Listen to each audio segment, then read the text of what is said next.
Hi, my name is Zach Dahan, and this is my Unit 4 reflection video.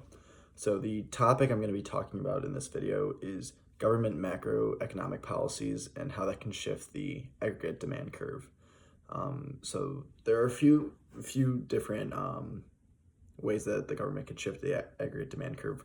One of them is government spending, as aggregate demand consists of consumption spending, investment, government spending, and then net exports.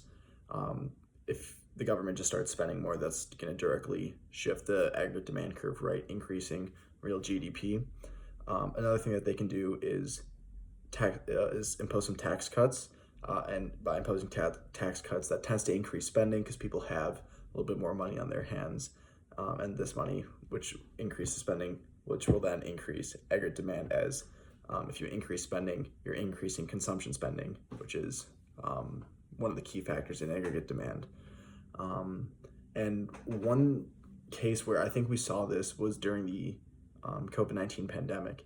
So during that, a lot of people, unemployment was high, a lot of people lost their jobs. And what the government did was they started sending out these employment checks to kind of give people some money so that they can increase consumption, basically. They're able to buy more things, and by increasing consumption spending, the government is increasing aggregate demand, which is shifting the real GDP curve to the right, in effect, increasing real GDP.